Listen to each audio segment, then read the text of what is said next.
It may seem hard, nay, almost impossible to believe given its current circumstances, but once, actually not so long ago, Venezuela was the envy of Latin America.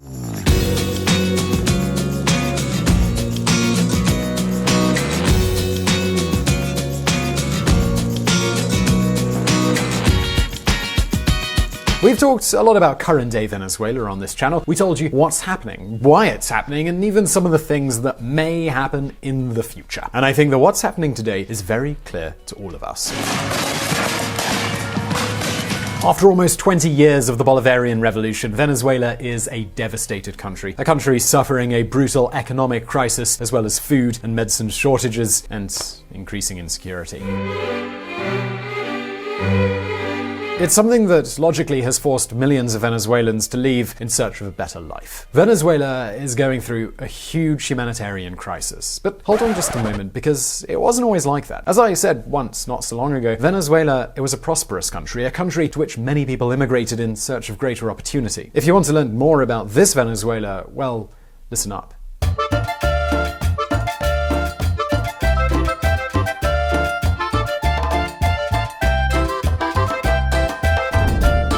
Prosperous Venezuela. As you all know by now, Venezuela has the largest known conventional oil reserves on the planet. We're talking about more than 300 billion barrels of oil here. Yes, though its quality might not be the best, Venezuela has more oil than all of Russia or Saudi Arabia. And it's not just oil. Many other natural resources are located in Venezuela as well. Venezuela is a very rich country that has everything. Iron, oil, gold, diamond, gas. And a gang of criminals took it. Jose Luis Rodriguez El Puma, Venezuelan actor and singer. Well, the fact is that there was a time when Venezuelans did know how to take advantage of this huge fortune. I'm referring to the 1970s.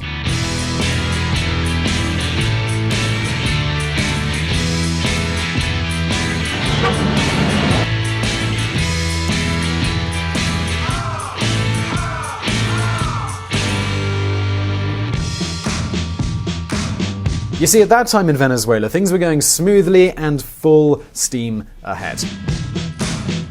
Things were going so well the Venezuelan tourists were known as the give me two people because they'd enter a store and just buy everything. Sort of a, how much is that? Ah, it doesn't matter. I'll take two. And folks, in those years, not only was Venezuela a well-off country, but more importantly, its citizens were also making money. That's how a thriving middle class emerged. Unemployment was at only 4%, and thousands of kilometers of new roads were built every year. Poverty, which now affects 9 out of every 10 Venezuelans, didn't even exceed 20%. Those were the happy times. There was so much excess that, for example, traveling to Miami became a common pastime among the middle class. Where is Daddy, Mommy? We're here in the United States, and Daddy is down here in Venezuela. That's where Daddy is working, Jeff. And when he finds a place for us to live, we're going down there too.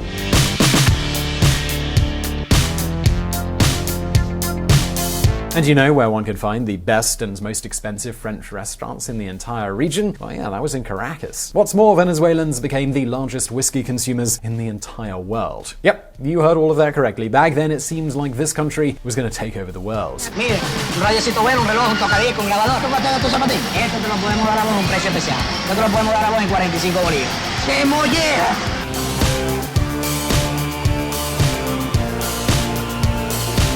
In fact, back then, unlike what's happening today, Venezuela became a mecca for thousands and thousands of Latin American immigrants. Everyone wanted to experience Venezuela's prosperity. And thanks to a democratic system that worked, Venezuela also became a refuge for many exiles from Pinochet's Chile and the military juntas of Argentina.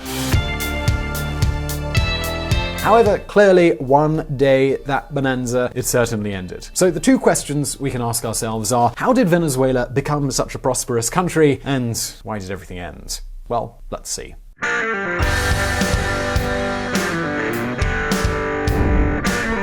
The land of oil. Thanks to natural resources, to institutions that worked, even if it wasn't quite Switzerland, and to a relatively well-educated population, Venezuela was traditionally one of the most prosperous countries in Latin America. Venezuela was as rich as Norway in the 60s. However, what happened in the 70s went much further. Here's a question. Can you think of any big political news from the year 1973?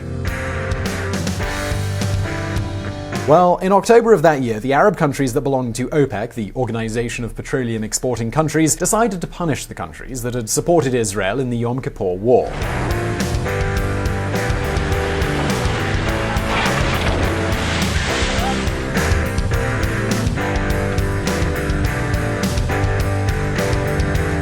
Well, at least that was their official excuse, but it's also true that these countries had been negotiating with oil companies for years to increase their country's income, and those negotiations, they hadn't gotten them anywhere. And so, do you know what they decided to do? They blocked their oil exports to all those countries that had supported Israel. This included the United States and much of Western Europe.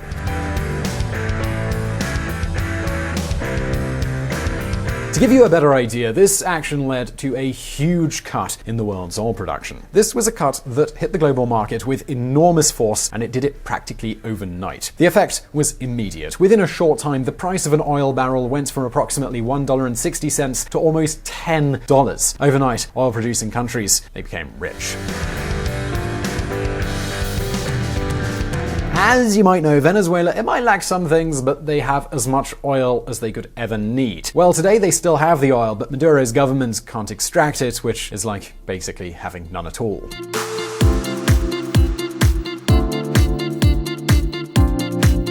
The fact is, this country was one of the great beneficiaries of the 1973 oil crisis. Suddenly, not only had the price risen, but all Western powers were sticking to Venezuelan oil as well.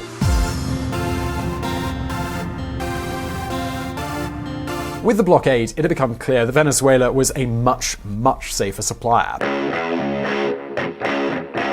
And that's really how petrodollars started raining in Venezuela like there was no tomorrow. And in 1975, President Carlos Andrés Pérez decided to nationalize all the oil and created PDVSA, the Venezuelan state-owned oil and gas company. El petróleo mueve hoy la historia. Debemos movernos con ella.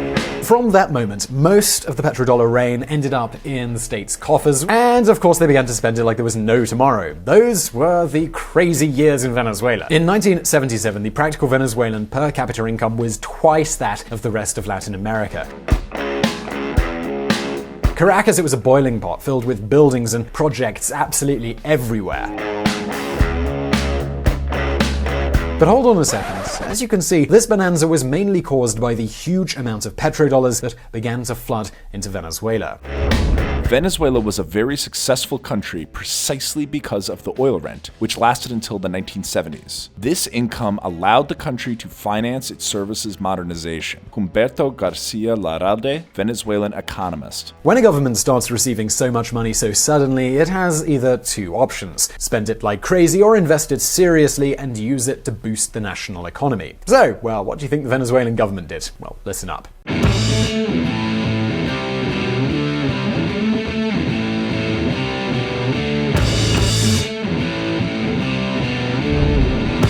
The end of the dream.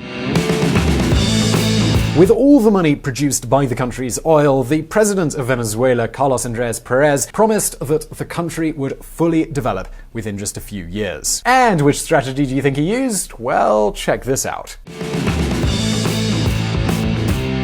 With the oil money, a policy was launched that opted to close the Venezuelan economy, set high tariffs, and restrict competition by developing local industries that could create substitutes for imports. And this is what's known as an import substitution industrialization policy, which is typical of Latin America and very well known particularly among the Argentines. El populismo industrial, yo le diría, lo podríamos conceptualizar como aquella versión que pone a la sustitución de importaciones en el centro y la entronización de la política económica. Nos venden todo más caro que afuera con el cuento de que si no, no hay empleo. Along with this, the increase in public spending that wouldn't stop growing and the subsidies paid for with petrodollars, to win elections, would be the way towards development. The result of all this was that in a short time, doing business with the state or having a good relationship with the government became the most lucrative activity in the entire country. And that, well, it always has at least 3 problems. First, corruption is triggered. Of course, the way to make money is to influence a politician or an official's will, and envelopes stuffed with cash are a good way to do that. Confundido con el pueblo, primero en Maracaibo y posteriormente en San Cristóbal, Carlos Andrés ratifica su promesa de resolver desde el gobierno los problemas de las clases populares. Second, when the state is the largest source of opportunities and businesses, companies specialize in producing not for consumers or the rest of the world, but rather for the state itself. And in the same way, the companies that manage to get on the government's good side with restricted competition are neither the most innovative nor the most efficient. In the end, you create a dependent and rather unproductive economic system. And third, all this implies that the government can't stop spending. One way or another, everything is raised on public money. In the end, there's not a dime left, and there's plenty of debt. Ahora, con cerrar la economía a la competencia importada y someter a los exportables a un complejo esquema de retenciones y provisiones para exportar no alcanza. Para poder crecer sobre la base de la sustitución es necesario darle demanda, darle gas a esto. Y ahí aparece el gasto público y el déficit fiscal. A la larga, los déficits fiscales generan situaciones de quiebre en cada programa económico. Well, that's exactly what's happened in Venezuela. When in the 1980s the price of oil began to drop, all of Venezuela's prosperity began to collapse.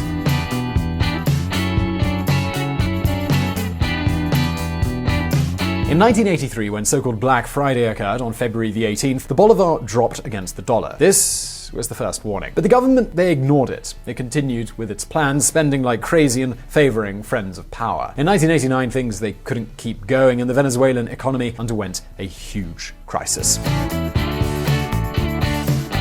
It was then that the so-called Caracazo occurred, a wave of protests against the government that led to looting and clashes with state security forces who didn't hesitate to use force in a completely indiscriminate manner.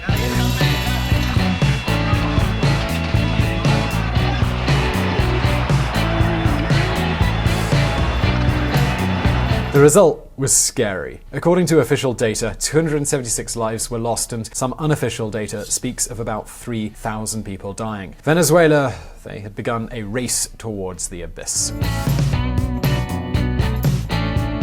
So folks, as you can see, natural resources can lead to fortunes that can turn bad governments into the worst of nightmares. Venezuela, it had the chance to become a very rich country, but unfortunately they didn't follow the path that would have led them there, and today we know the outcome. So I really hope you enjoyed this video. Please do hit that like button if you did, and don't forget to subscribe for brand new videos. Also, don't forget to check out our friends at the Reconsider Media podcast. They provided the vocals in this episode that were not mine. Also, this channel is possible because of Patreon and our patrons on that platform. Please do consider joining them and supporting our mission of providing independent political coverage. And as always, I'll see you in the next video. Nos venden todo más caro que afuera con el cuento de que si no, no hay empleo. Where is Daddy, Mommy? We're here in the United States, and Daddy is down here in Venezuela.